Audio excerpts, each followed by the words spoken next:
El 2 de abril de 1976, la ciudadanía espera con ansias el anuncio del plan económico del nuevo gobierno de facto. El ministro Martínez de Hoz, durante 2 horas, le habla a la sociedad. Me corresponde asumir la responsabilidad del Ministerio de Economía de la Nación en el curso de una de las peores crisis económicas que ha padecido nuestro país, quizás la peor. Para revertir la situación actual en el menor plazo posible, todos los argentinos, sin distinción, deberán poner su esfuerzo y realizar su contribución. El denominado Programa de Recuperación, Saneamiento y Expansión de la Economía apunta a reducir el déficit fiscal y controlar la inflación. Pero las medidas de tinte neoliberal terminarán provocando la destrucción del Estado industrialista e interventor. Se eliminan las retenciones a la exportación de productos agropecuarios. El país deja de recaudar millones de dólares en impuestos. También se promueve la reducción de aranceles a las importaciones. Los productos extranjeros comienzan a ingresar al país sin restricción. En este contexto, miles de medianas y pequeñas empresas deben cerrar al no sobrevivir en las nuevas condiciones impuestas. Por otra parte, se libera el mercado cambiario y financiero. Esto provocará un fuerte déficit fiscal. La solución para la dictadura es financiarlo con toma de deuda externa y reducción del gasto público por medio de la privatización de empresas públicas. El ministro propone, en teoría, estimular y premiar la actividad productiva, pero en verdad sus medidas terminan provocando un periodo de especulación financiera y una crisis productiva sin precedentes en la historia del país. Para Martínez de Hoz, el país tenía un modelo económico que impedía la libertad del individuo. Mientras se vive un clima de terror represivo, el ministro sostiene que su plan defiende las libertades individuales. Quisiera referirme brevemente a los objetivos básicos del programa económico, de nuestro programa económico. Indudablemente, el bienestar humano, engarzado en el contexto general del bien común, es el primero de ellos. Siempre se repite, la economía está al servicio del hombre y no el hombre de la economía.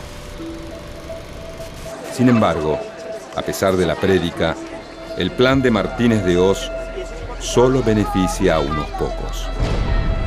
Una de las principales metas del plan es acabar con la inflación. No más emisión monetaria por parte del Estado es la respuesta a este problema. Para conseguir recursos, se toman préstamos de organismos de crédito internacionales y de bancos extranjeros. El resultado es un brutal crecimiento de la deuda externa. Mientras tanto, el Estado se endeuda y el ingreso de los trabajadores disminuye. El gobierno de facto busca congelar los salarios.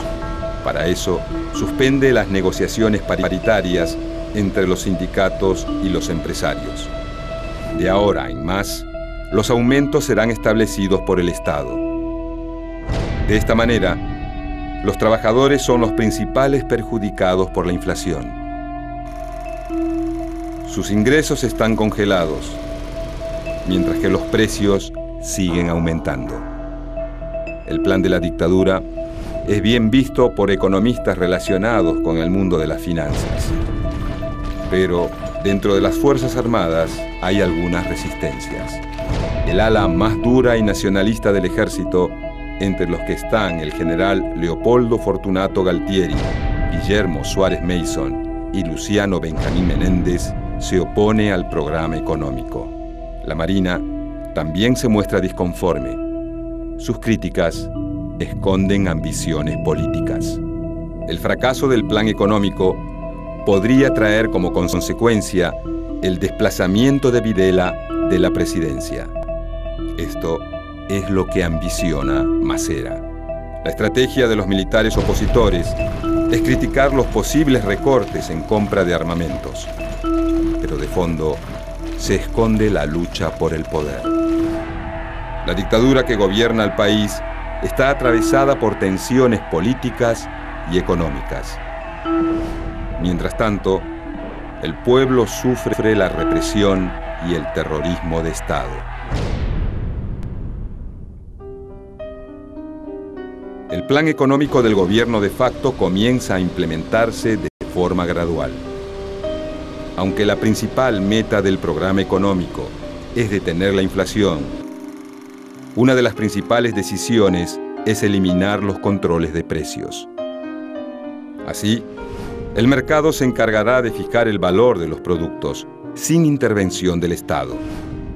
Entonces, los artículos de primera necesidad aumentan. En consecuencia, los trabajadores sienten una fuerte pérdida de su poder adquisitivo y aumenta la ganancia del sector empresarial. Pero además, la dictadura decide aumentar los precios de los servicios públicos. El ministro de Economía justifica esta suba en una adecuación de las tarifas al mercado internacional. Pero el hecho de que se congelen los salarios significa costos bajos para empresas que ya gozan de ingresos altos. El equipo económico también apunta a una mayor apertura al mercado internacional. Para eso, se dejan sin efecto las restricciones a las importaciones. Según Martínez de Hoz, la industria argentina se verá favorecida por la competencia internacional. Además, se deroga la ley de granos vigente desde 1973 y se libera la disponibilidad de divisas para la exportación. El propósito es alentar las exportaciones agrícolas, pero la medida también produce el encarecimiento de los alimentos a nivel local. El aumento de las exportaciones debe producir la llegada de millones de dólares con el objetivo de bajar las tasas de interés. Pero lo único que se logra es aumentar el capital destinado a la especulación en compra y venta de divisas con depósitos bancarios a corto plazo. Sin embargo, a pesar de todo, hacia fines de 1976, el plan económico de la dictadura encabezada por Videla parece exitoso. El gasto público es contenido gracias al derrumbe de los salarios y se logra un importante superávit comercial. Pese a esto, la inflación no se detiene y pronto llevará a la dictadura a un callejón sin salida.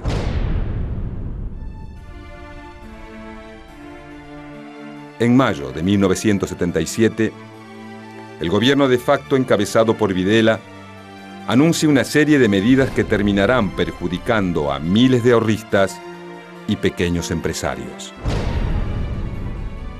Se anuncia entonces la reforma del sistema financiero. Se liberan las tasas de interés y se descentralizan los depósitos de las entidades extranjeras. Esto posibilita el ingreso indiscriminado de dinero desde el extranjero. El Estado pasa a ser el garante de los depósitos.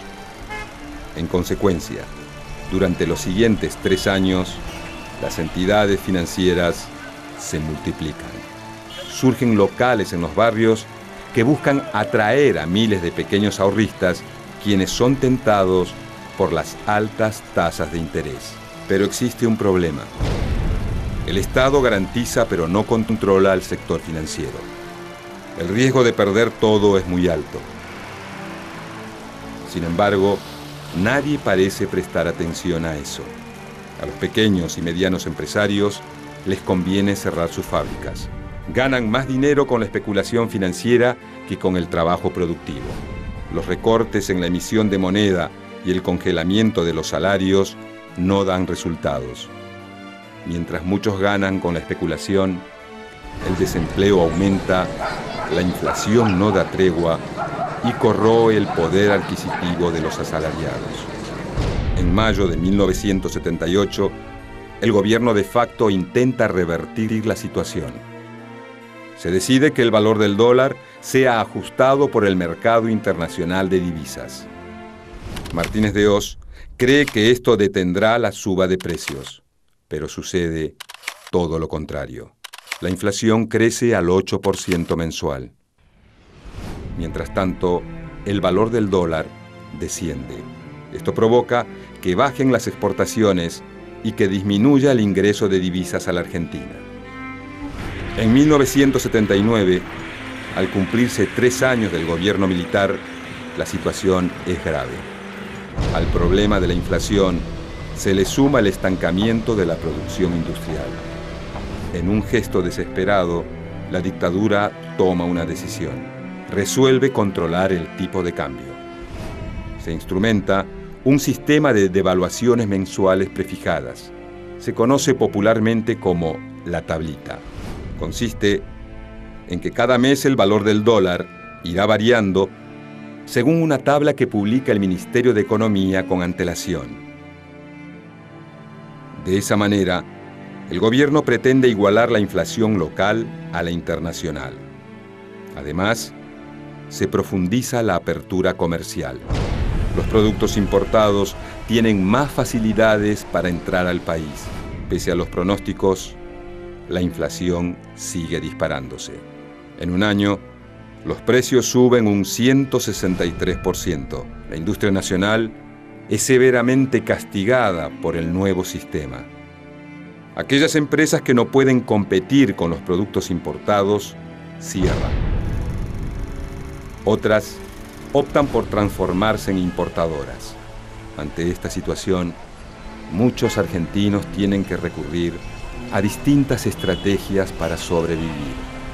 La parálisis de la industria nacional hace que proliferen los kioscos, los taxis y la venta de artículos importados. Aumenta en forma considerable el llamado cuentapropismo. Miles de argentinos sueñan con convertirse en empresarios, pero la crisis llevará a la mayoría de esos emprendedores al fracaso. La situación es grave. Para colmo, no existe posibilidad de manifestarse para pedir un cambio de rumbo. Los sindicalistas sufren amenazas ante cualquier atisbo de protesta y la actividad política está prohibida. Las colas frente a la iglesia de San Cayetano crecen año tras año. Se pide pan y trabajo. Mientras el ministro habla de modernización de la economía, los trabajadores sufren la pobreza y el desempleo.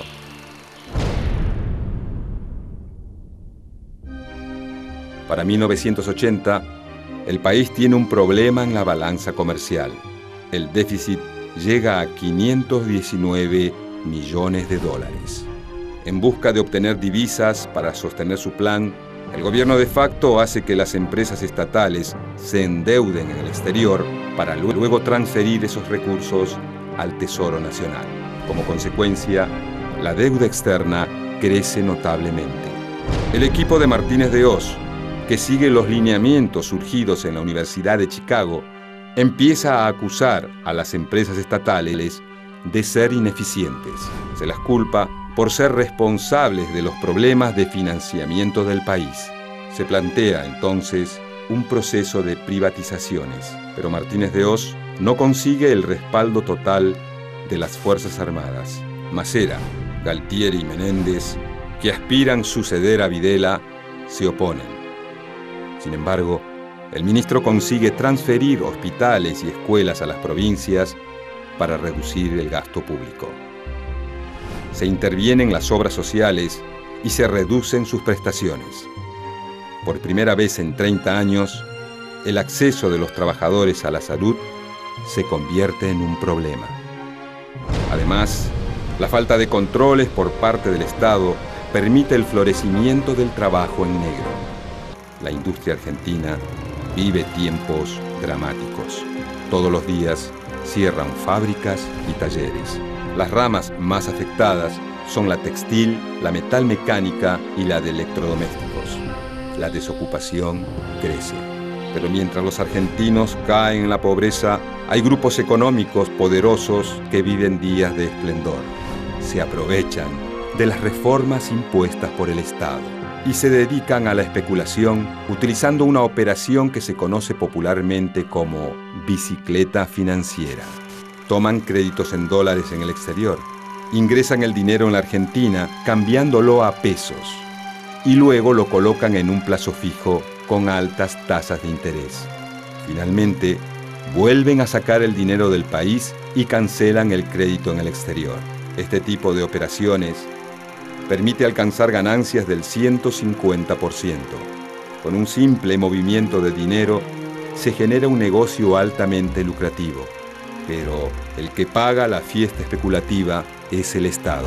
Este debe endeudarse para poder conseguir los dólares que terminan llevándose grupos que no producen ni dejan nada en el país. Para colmo, los ingresos en impuestos caen drásticamente, producto de la crisis y el crecimiento de la economía en negro. Pero un cambio en la situación económica internacional terminará de complicar las cosas.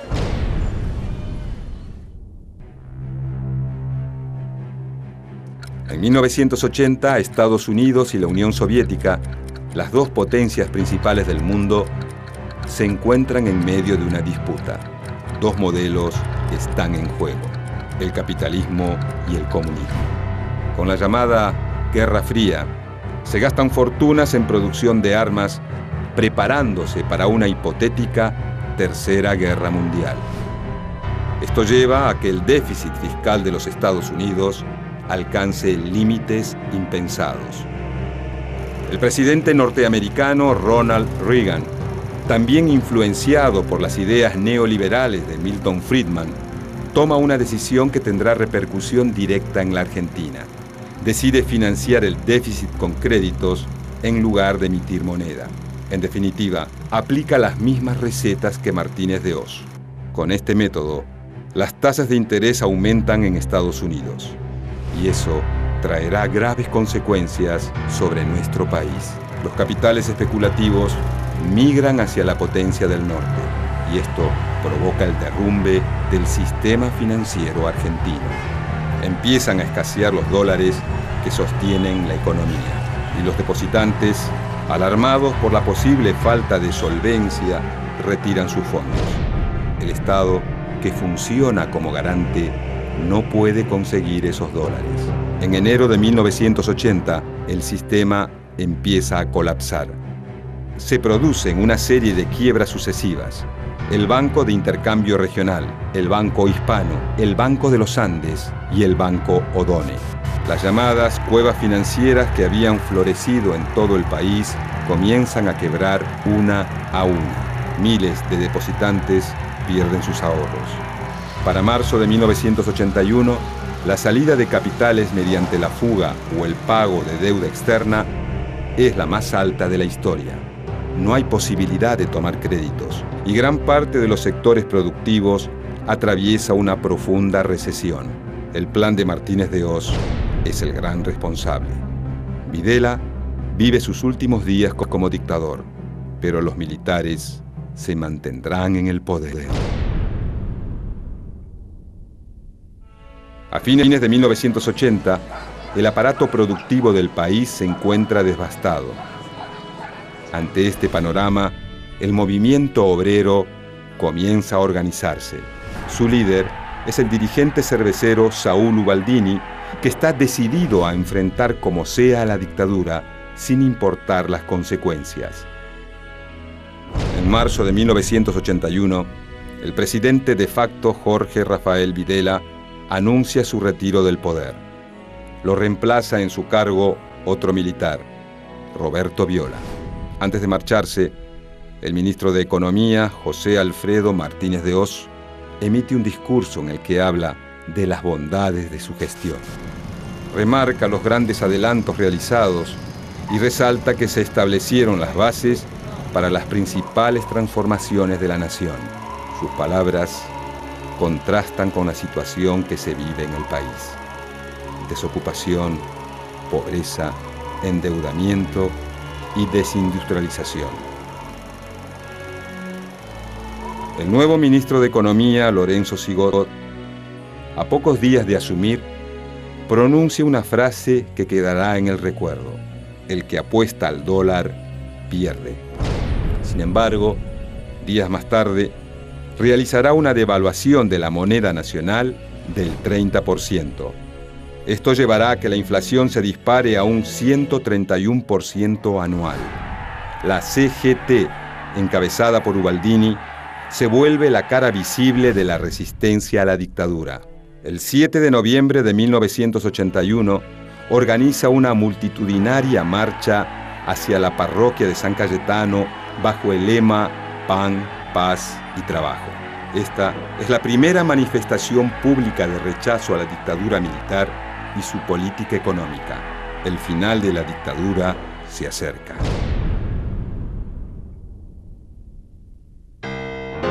La gestión de Martínez de Hoz deja al Estado en una grave situación financiera. Durante 1982 y 1983, la dictadura intenta gestionar la crisis. Busca soluciones a corto plazo para frenar la inflación, pero no tiene éxito. En 1983, en medio de una grave crisis económica, se abre una esperanza. Se produce el ansiado regreso de la democracia. Raúl Alfonsín asume el poder y se enfrenta a un desafío: desarmar el modelo económico instaurado por los militares. Pero sus intentos son inútiles. El contexto internacional es adverso a la Argentina. Las ideas neoliberales se imponen en el mundo. Además, Alfonsín debe enfrentarse a los grupos económicos que se consolidaron en los últimos años. El final de este proceso fue la hiperinflación con la que concluyó el gobierno radical en 1989. Ese es el prólogo a la vuelta del neoliberalismo. Durante el gobierno de Carlos Menem, el mercado vuelve a tener potestad para todo. Domingo Felipe Cavallo es el ministro encargado de retomar las ideas de Martínez de Hoz. Los grupos económicos que pisaron fuerte durante la dictadura salen ganando otra vez.